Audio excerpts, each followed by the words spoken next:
Can you hear all the fireworks? Listen, there's so many bloody fireworks. Sky Fox night, so it's all happening. This is a cute little hat because it's so cute. This is also Roller Rabbit, this top. They usually do these like tunics. Brentwood Country Mart, you can get tunics there. Really nice cotton. Oh, it's not even in Brentwood Country Mart anymore. Because the place that it used to be, Roller Rabbit, is now Doen, Doen. I'm watching Maxtoh Hall because on Friday season 2 comes out. The part in season 1 where she's scared of, so good. She's scared of, in season 1, I remember from the last time I watched it a long time ago, when it first came out, season 1, I watched it gobsmacked because it's Eros. And that's what I make films about, is Eros. The ever-loving man who's just there, present, forever. He's always there. If you're wondering whether he's there, he's always there. But it's from mythology, this idea of the ever-present lover. And I was thinking, oh my God, Eros is so in Maxtoh Hall because the guy in it is so difficult for her to deal with in the beginning because he's like too rich and she's not wealthy, and she's at this private school because she's trying to go to a fancy uni. But she's got all these issues, like she's poor, she's got a disabled dad, she's got a sister she has all this like a very realistic life, but she's also really scared of swimming because when she was wee, her dad got disabled because they were swimming together, and they both almost drowned, but her dad survived and was disabled, and she has all this PTSD from that moment. She told the guy this because I don't know why she told him that, but she tells him that at some point. But we all know that fact because it's in the book, because the book's called Save Me. Oh my God, I have to pause it. I'm not like listening. I'm not watching. I'm gonna watch it all. Like I have to just watch it all, but so I had to pause it there. But the part that's the best part of the entire season 1, is when he has these kind of associates, mates that are like not mates, like horrible dudes that he's not even friends with, who have thrown people in swimming pools before because they're just like these spoiled brat boys and bratty guys, and they throw her. She shows up at this party because he invites her. He's the good guy. He invites her to a party. It's like supposed to be their first date. She's kind of dressed nicely.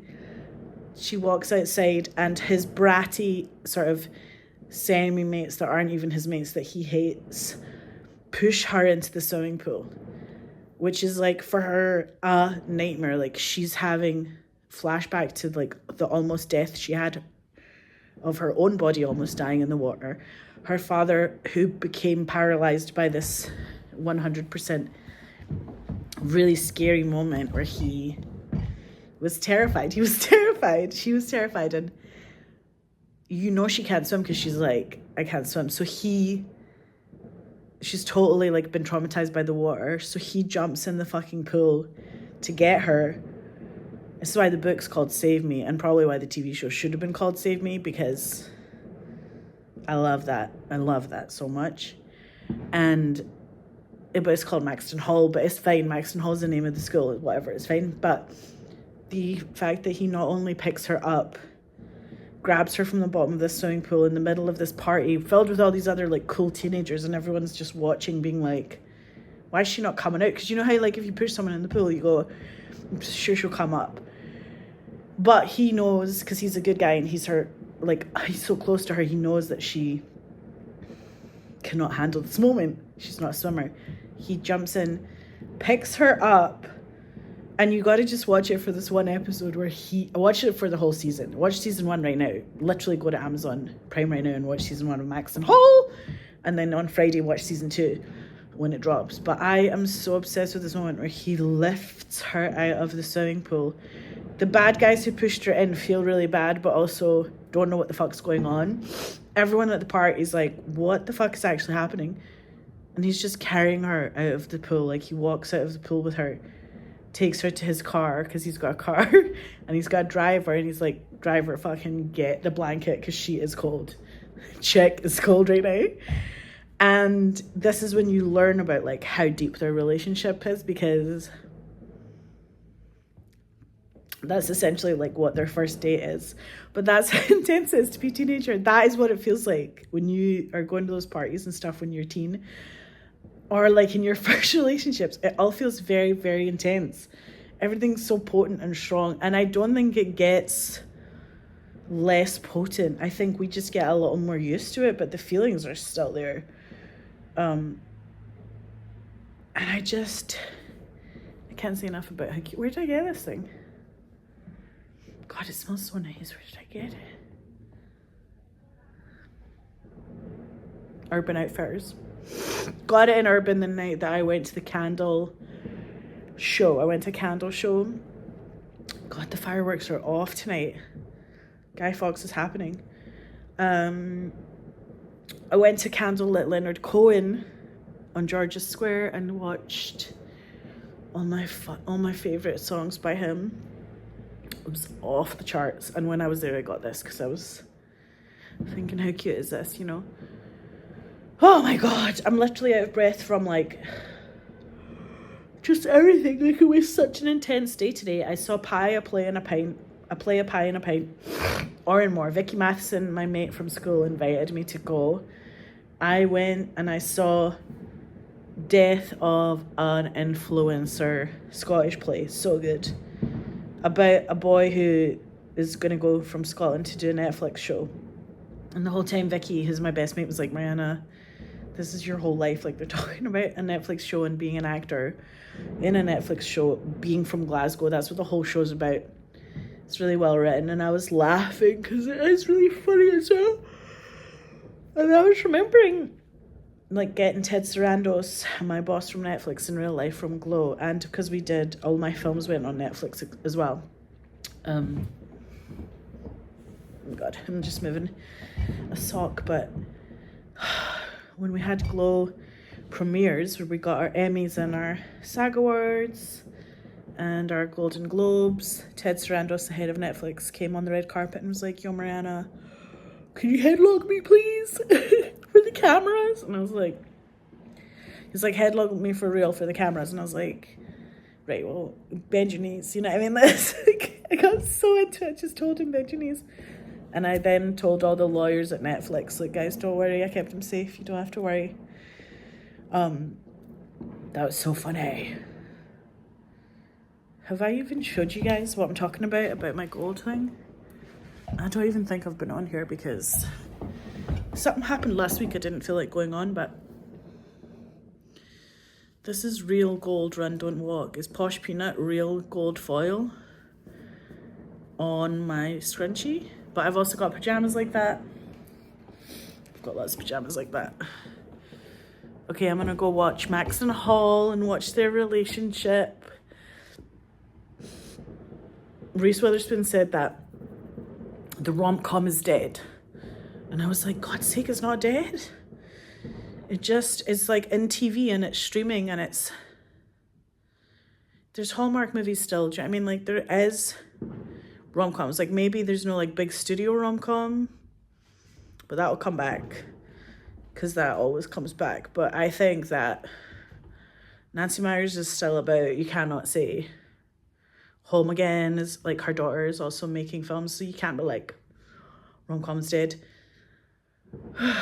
But maybe it's just in that part of the sausage machine, that slim part of the sausage maker, and then it'll be meaty again. People are talking a lot about masculinity and femininity, and somebody said, you know, women want men to be tough. And I was like, you want a guy to be tough if you're in a pool and he needs to save you because you have an issue. But because then you can save him sometime because he'll be needing you to save him at some point. You know, it's not like women need to be saved only. Like, we can save each other. But I do think that masculinity can be all of the things that it was before. There's no definitions for it, but it's essentially like the same stuff with no names. That's what I think it is. And do men want to cry? I don't know. We cry all the time. Women cry all the time. We share our feelings a lot. We talk a lot. Women are telepathic, but I know a bunch of guys who are telepathic who are more feminist than me. You know, Elijah Wood is like way more feminist. He's more of a militant feminist than I am. Elijah Wood's like, you know, with a lot of men out there, there's a lot of men I know who are male feminists who think that anyone who's hurt a woman should be just killed and put in prison, or killed for, just killed, like kill the guy. And there's something to be said for that, where you go, yeah, I mean, get the bad guys away, or the bad people away. You know, if there's a bad woman out there, and get her to prison as well, or, you know, have her be completely taken out of society. But my thing is, God, this is so hard to think when the fireworks are happening. But you just go, oh my God, my God, my God, my God, like,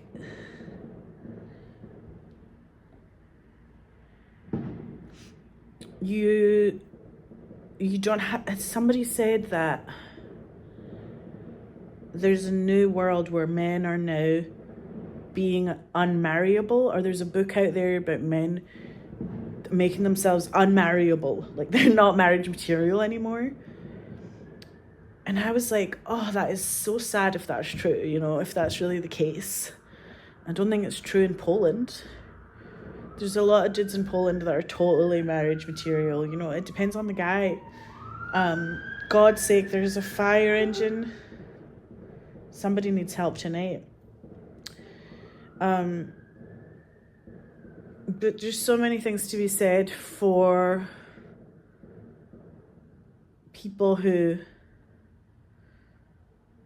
have that thing of original ideas about men and women, were really like the idea of a man and a woman in the 1950s was very like boxed in their stereotypes. And now you can kind of go, do we need those stereotypes? Probably not, because sometimes maybe the woman's going to go work, or the guy's going to want to stay at home, or the dude's going to be a better parent, or something's going to happen where, you know, there's different versions of what it means to be a man and a woman. And I know that we don't want to put people in boxes or label everyone anymore. And that is really good. I just hope that it doesn't mean that people are lonelier. That's the troubling element, is you wonder, like, are the young dudes out there just lonely and they can't even chat to a lady? Like, when we were younger, we could chat to each other. We would always chat to each other. Like, you would chat on the train to strangers. You chat on the bus to strangers. You chat on the street to each other. Like, my life in New York was chatting to people on the street, and people would bump into you, or you'd chat to someone, or someone would start talking to you, and you just start talking to them, and it was suddenly, you realized you knew a bunch of different people in common, or like you go to the same restaurant, so you're going to go to that restaurant, or you go to the same cafe, so you're going to go to that cafe and see each other again. Like, there's so many ways that you could have a social life because you were walking on the street and it was real. And then you made that person a mix CD and they wrote you a love letter, and it was very like, even in friendship, there was this like rapport between two people that you could be like, oh my God, I've read these books, you can read these books, and I'll give me these books, or I've read these plays, what plays have you read? Like, you could do so much real world exchange that had nothing to do with like a Wikipedia search or a Google search. Like, you didn't have to Google anything because it didn't exist. So you literally had to like go to a music show, go to a play, and like talk to each other about it. Like, it was very old-timey, wholesome. And you could find somebody's reaction to something because each person was seeing something for the first time with you in that moment. Like, it wasn't like, oh my God, let's see, you know, what the online world says about this thing. It's like, there was no online world. And being wooed in the old way, I think, is a bit cooler. Like, having a chat on a landline was so cool. Having to, like, when you had to phone somebody's house, you had to talk to somebody's mum first. You couldn't just, like, you couldn't just essentially, like, text them directly. There was no such thing as that. So you had to have a, like, 15-minute chat with one of their parents, and then they could come to the phone and talk to you. So it was very different on a human level. There was maybe more soul to it, but I don't know. The internet can make you so much more connected to everybody. And I hope that there is romance out there for people who want it, for the people who are masters of their own destiny and manifestors and stuff. Like, I do believe you can get what you want from life. And if what you want is a relationship that's very stable and normal and serene, those are drama-less, respectful, you can have all of that stuff. It's totally normal to have that and to desire that and to wait for that. It's very kind of meant to be in a sort of destiny way, but also it's kind of what we're built for. We're built to have someone think that we're the bee's knees and get to be in rapport with them, and I think that men and women are good at that with each other if they want to be. And I hope our social skills aren't going down, I mean, I think that letter writing and book reading and plays and all these things that we have come from, you hope it's all still happening. But we used to have to go to Glasgow Art School degree show and see the artists and, like, chat to them, because you couldn't do it any other way.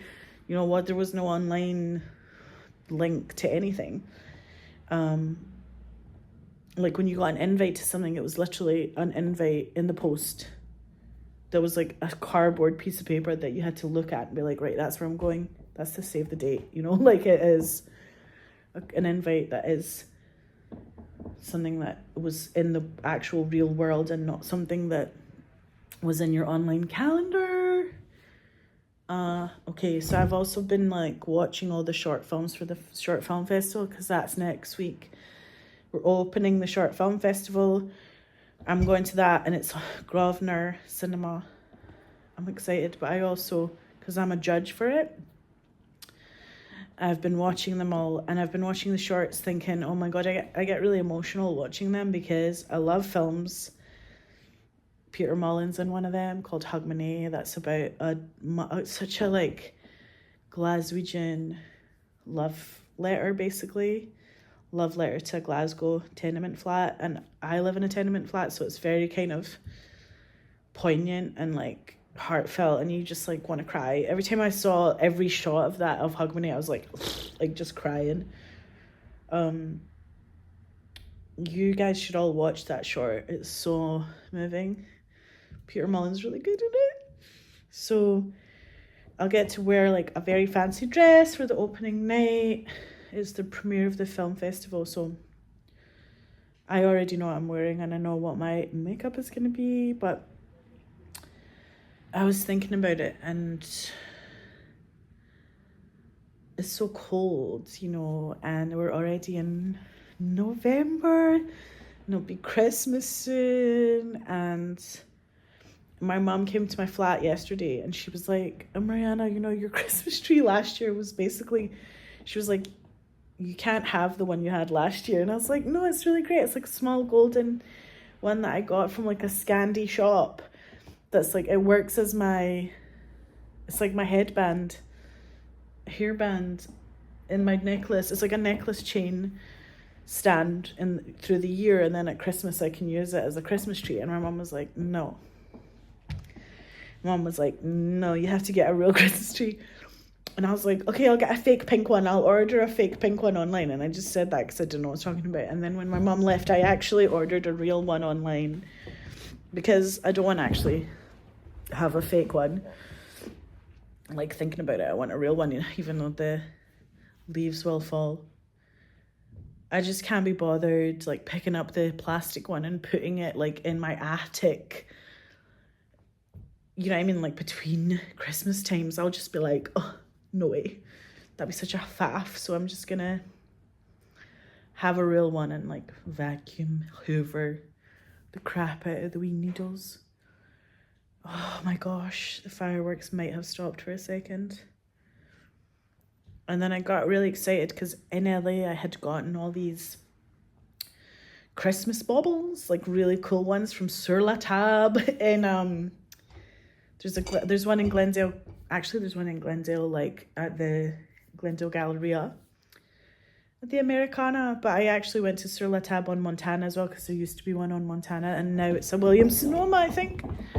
But when it was a Sur La Table, I used to go in there and get like little trinkets for like my mom's Christmas tree that I gave to my mom, and one is a little sushi thing that I'll show you guys, and it's so cute. And I got my mom a cappuccino one because my mom loves cappuccinos, and I just thought that was sweet. But I'm excited that Anthropology is opening in Princess Square, and I'm gonna go to that next week as well. There's a lot of stuff changing on Byres Road. Like I was on Byres Road today and I almost had a panic attack because the M&S is gone. Like for West Enders, taking M&S off Byres Road is like taking the sun out of the sky or something. It's like, wait, so we cannot get our BLT, like, wait, we can't get like our like knickknacks from M&S. Like that M&S was so handy.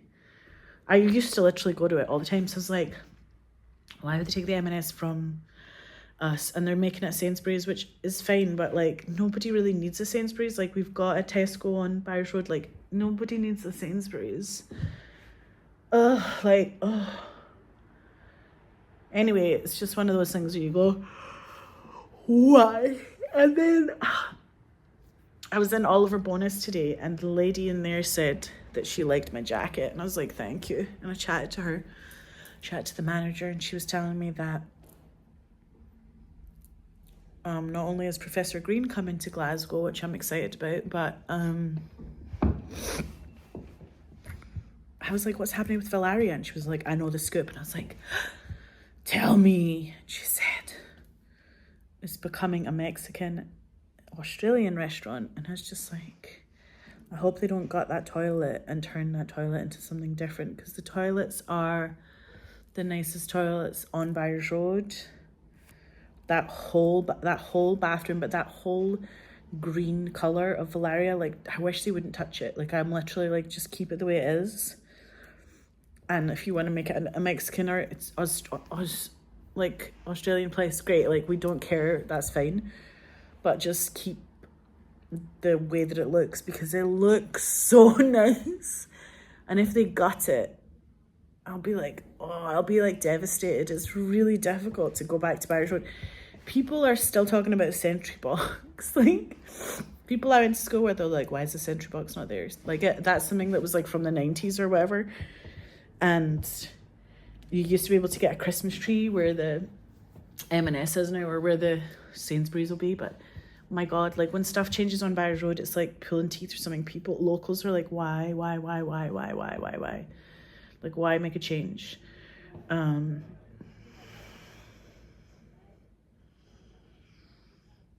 I do this thing where I go to Kimber and Jones and I get their salad.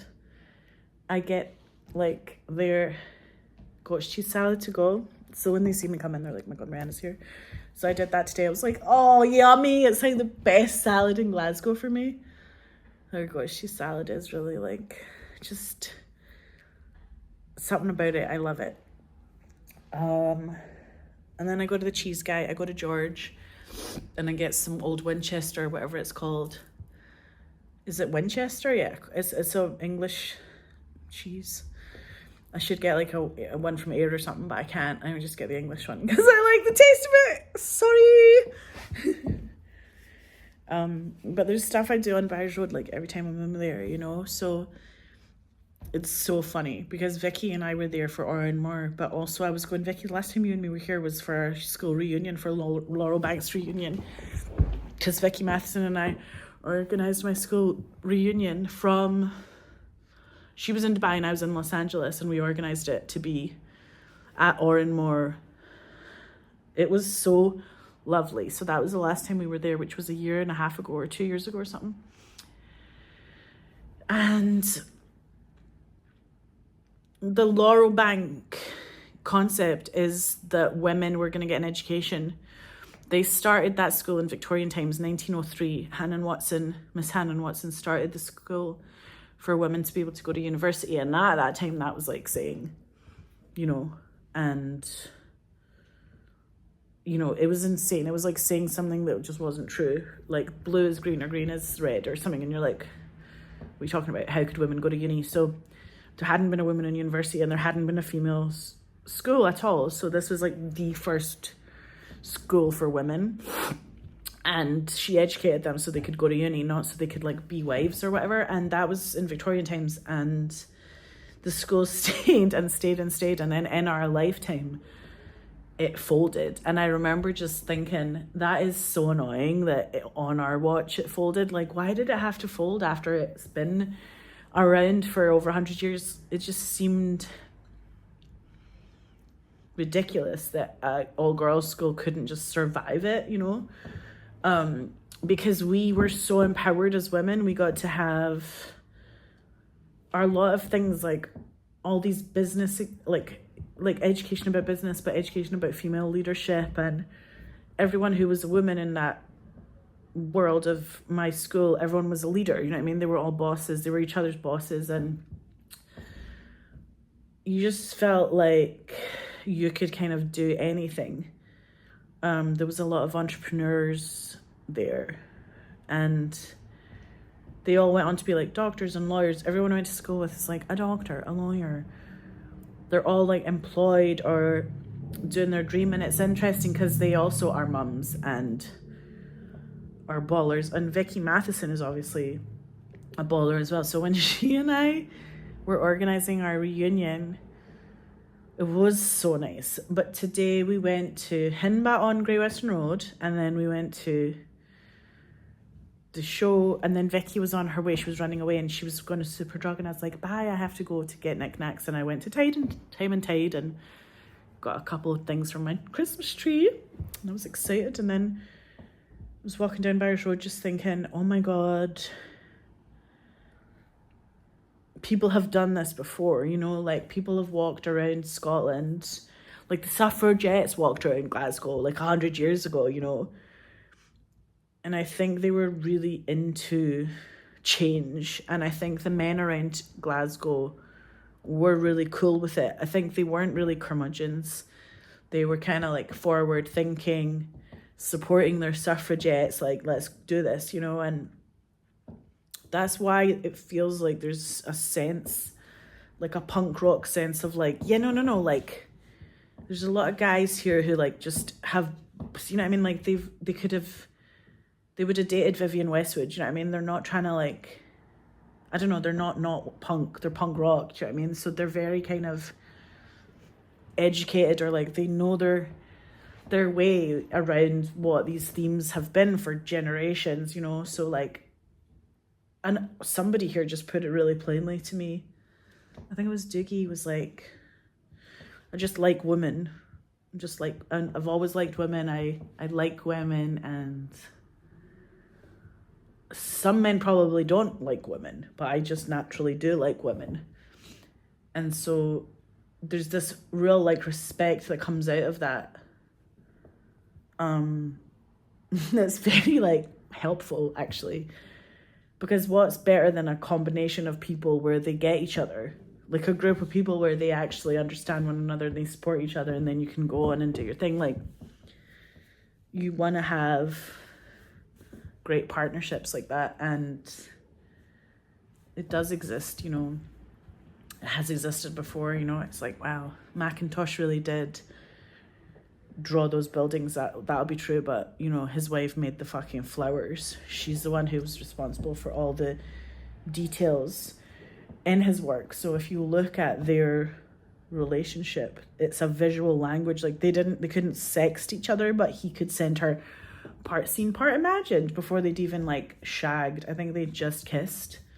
Maybe they just chatted to each other, I don't know, but maybe they just held hands before anything else happened between them. But that was his way of wooing her, was sending her part seen, imagined part in Glasgow when he was an architect.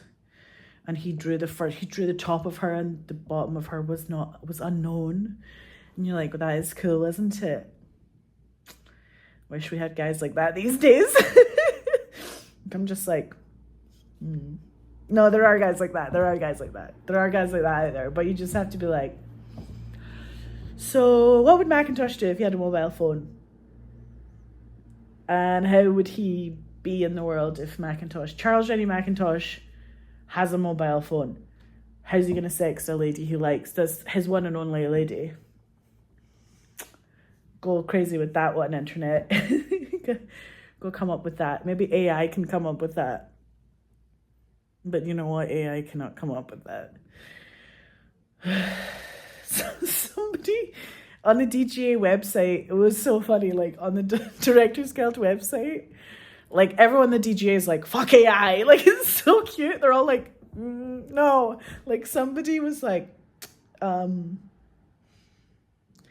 they're like, yes, so all the great Spanish directors are saying AI, they don't want to work with AI as directors because they're like, that is so stupid. We're not even thinking about it. Like, I don't even think about it either as a film director. I'm like, I would never touch AI with a fucking 10-foot pole. I would rather drink cyanide slowly and pass away. Yeah. I would never do that as a director. There's no benefit to using AI for us as artists in cinema. No, but it's a funny thing that people are even talking about it, where you go, no.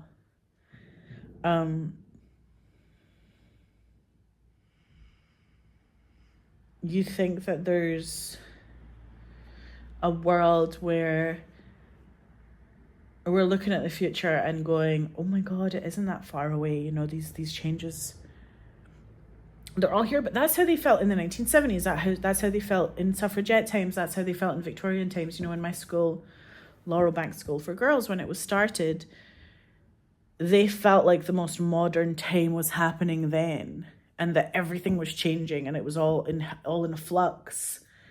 And then you look back on it and it looks like congealed and held together and not so haphazard, you know. So that's why I always think about stuff and try and think about it from a very calm perspective. Not just libertarian and not just middle of the road, but like actually genuinely serene and calm and not panicking, because you could have a panic attack if you wanted to. You could have a panic attack about every single aspect of reality, but if you just take a chill pill and you get a wee bit distance, you see something, maybe it's called perspective, or you see something in a beautiful way that you couldn't have seen it because you were having a panic attack, you know. So there's a way to just be patient with yourself a wee bit and relax, or stay the course, or just remember that Toni Morrison also said that she said a thing about, like, if your kid walks into a room, does your face light up? Because that's what they're looking for.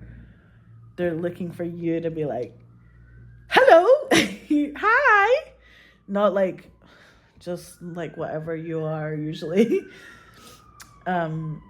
They're looking for that glow, that sparkle. And then also, she said something so amazing about evil. That evil is very simple and very easy, and like anyone can do that evil stuff. But to be a good person, to be ethical, to be good is much more interesting, harder, takes longer, is more of a challenge. And it's what she's doing. You know, she was really, really good about that. And it's just fucking helpful, because that's how it feels to be a human being, you know. Sometimes it feels like you slip and you drop down into this like suddenly abyss, and then everybody goes, oh wait a minute, here we are, we're back to serene again. This idea that we're not alone, maybe that is why the internet's great, because you can go and find somebody else and go, yo, we're not alone, you know. maybe that's a good thing. There's unifying aspects to it, and groups can get together and go, do you know what, we're a group, so let's do this shit, you know. Let's get that stuff done. I'm excited for this next period of time. I'm excited for this vibe. It just feels new. It feels fresh. I'm so excited for my outfit. I'm excited about next week. Red carpet vibes. And, oh, what else am I wearing? This is... I've got a full pajama set of All Things Fabulous. Which, speaking of shops that aren't there anymore, it was on Abbot Kinney in California, in Venice, Los Angeles. Oh my God, it was just off Abbot Kinney now. It's like a tattoo place. But it was like behind Air One. It was behind Air One, and you could go, you could park, and you could just go into All Things Fabulous, and you could just get like so many matching pajamas, and they're literally PJs that you can wear out and about. So I would wear them for things like, you could wear it to dinner, but then you could also be like, that's my PJs, you know. It was so nice. And now it's only online, and it's so different than that era where you could just go and get it. And I don't know, like, there's something about Victoria Beckham said something that I liked in her documentary. She said that she has a lot of like out of commission makeup. Like, she has a lot of stuff from like different companies that's not they don't make it anymore. It's like out of print books, but like it's makeup. So she's, you know what I mean, maybe she's got like an Yves Saint Laurent lipstick or something that they literally discontinued. So, you know what I mean, it's like she has it, but like once it's finished in her collection, it'll be over forever. And I feel like that with Vapor. I had this company that was like all organic makeup. Oh my God. And they discontinued that. Everyone in my family knows how, like Tara, my niece, I told her about it, and she was like, Mariana, that's so sad. Like, sorry for you. Because like she knew this organic, like I love stuff that's organic, like phones. There's no phones that are organic, but like clothing lines that are organic, like Roganique or Loom State, or there was like Lara Loudermilk. Oh my God. Like Thread Up has a lot of like organic stuff that used to be made, because there's a lot of lines that used to just be organic that are so rad, man. Like Roganique still exists in Seattle, but there was a lot of other things that were happening where that stuff got discontinued and it was all organic. So my thing is, I loved organic makeup too, and Vapor was it was gonna be my makeup forever. They had this primer that literally went on and like made your face like, because it was just all natural, and I'm so sensitive, I feel like, because I'm like, what am I? I'm like rhesus negative blood type. I'm all these like very sensitive like things. So yeah, like I can't like be around perfumes too much. Like I can't be like, if I get like too much chemicals in my face, I feel fucking crazy. So like I was always really into that organic like makeup line, because it literally didn't make me it didn't make me dry, it didn't give me a reaction, it didn't make me feel weird. Like it was just like totally rejuvenating and like uplifting and like supportive and all this stuff. It was like so nice, and it was made by these two women, and then they discontinued it. And I was like, I messaged one of them on Instagram just being like, I don't know why this line stopped, but can you tell me where I can get the line anymore? And she was like, it's totally discontinued. And I was like, oh my God. And she was even like, the stuff that does exist that's out there will be out of date soon. And I was just like, oh, the sadness of that, like VAPOUR,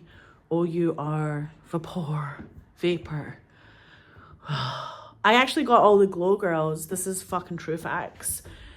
Because they sent me so much free Vapor stuff, that I also got all the Glow Girls free Vapor stuff. So I got them all free foundation and like deodorant. The deodorant was so nice. It smelled like lavender and like, I don't even know, but it smelled so good. Like I can't even remember. Like there was like a lavender myrrh one or something, like MYRH, like what they bring baby Jesus basically. It was so nice. And so I understand what Victoria Beckham's talking about when she says some of the stuff that she likes is out of, like, it's just not it's not available anymore. Like there is a MAC lipstick out there that was called Fall in Love and they don't make it anymore.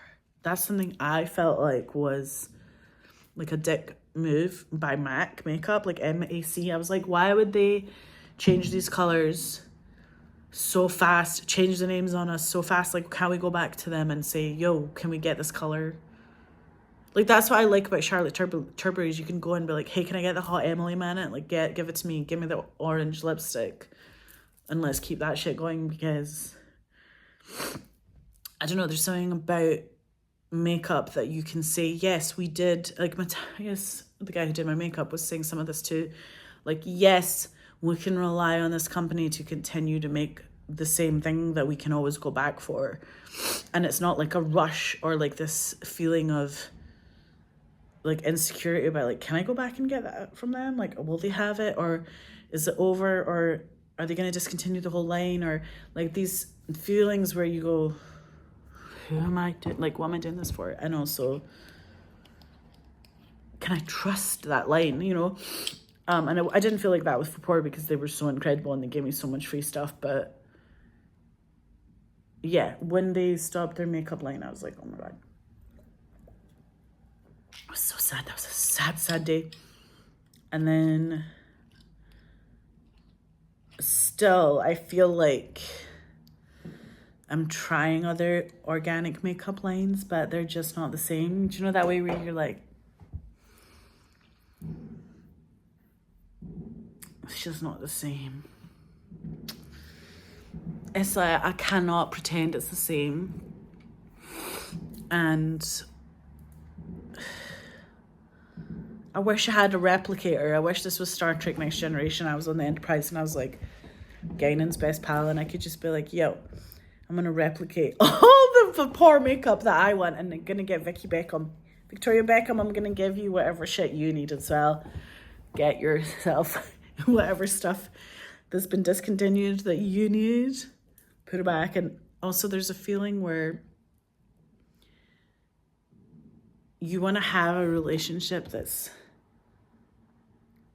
complex, and a relationship with a makeup company or a love relationship with a man or a woman or whatever that's complex. You don't want complicated, because complex is where you have different people, different ideas, different things, different feelings, and they're all together in the same place on the same tapestry. It's almost like a tapestry that has different opposing factors, but they're in the same frame. And when you look at it, you're like, my God, that works together.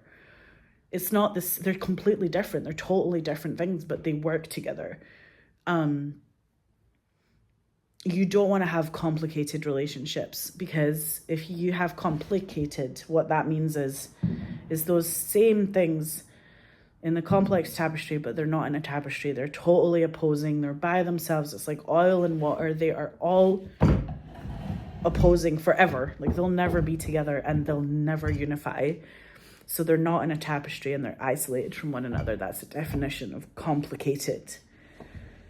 You don't want to have a complicated relationship with a makeup company, and you don't want to have a complicated dating relationship. You don't want to have any of that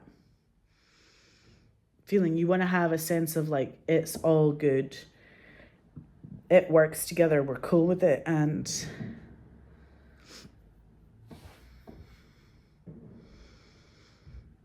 complex is such a beautiful word because it's very human. this idea that you could have a complex nation, like Scotland's filled with a bunch of different people all together and it works all together. That's what you want to feel. And you can use it for politics. You can use it for everything. You can use it for interpersonal relationship dynamics. You can use it for anything. And,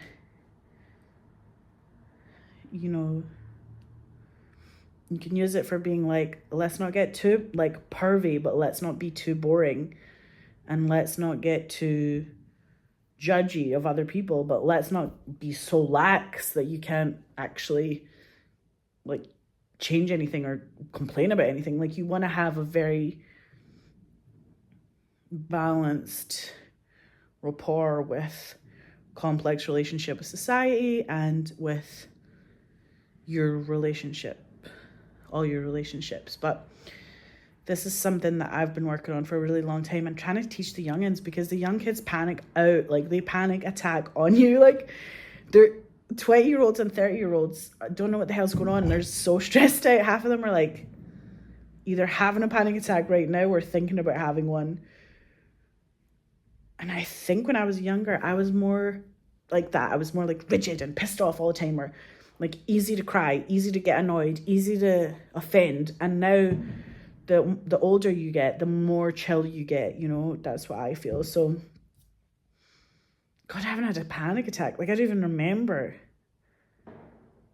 when my last panic attack. It was like when I was 20 or something, because I literally, God's sake, I haven't had a panic attack in so long. But I used to have them all the time, like in my private life. Like, I just like have a panic attack.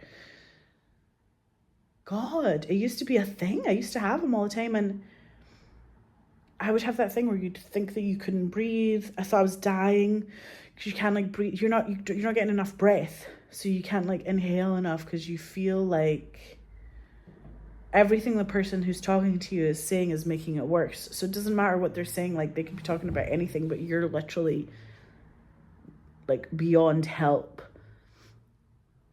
And I think it was, I don't know if it was like, because like, I don't know if my dreams hadn't come true yet or something, or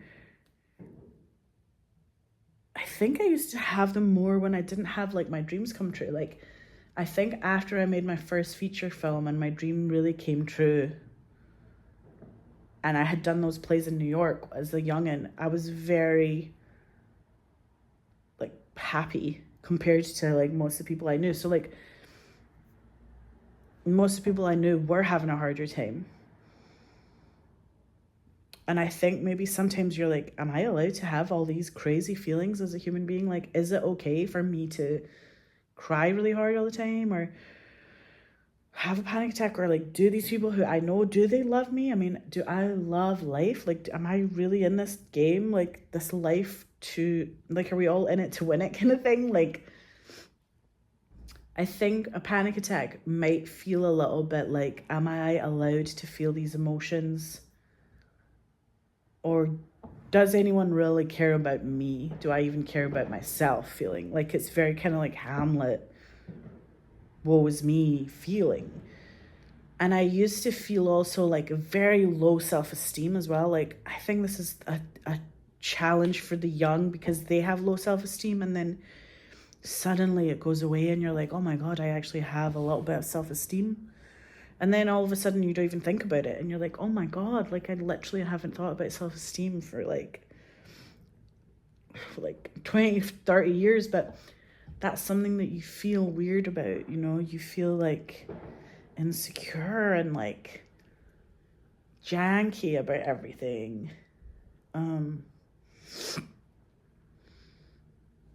Yeah, so anyway, I hope some of this helps people, because I know there's so much shit going on there. And I know that a lot of people, you know, in the online world, people kind of make everything look and seem really simple or perfect or something. Like, we're all just like, everything's fine. But actually, that is a form of manifestation, to be like, stuff is going well. But in reality, a lot of the time, what's happening under the surface is much darker, a wee bit trickier, and more challenging, and I know that a lot of people feel like just tetchy about most of the stuff that's going on in the world right now, and definitely the younger generation just doesn't have what we had when we were their age. It's like different, you know, so it's not like I'm worried for them because I know they'll do great, but I feel for them.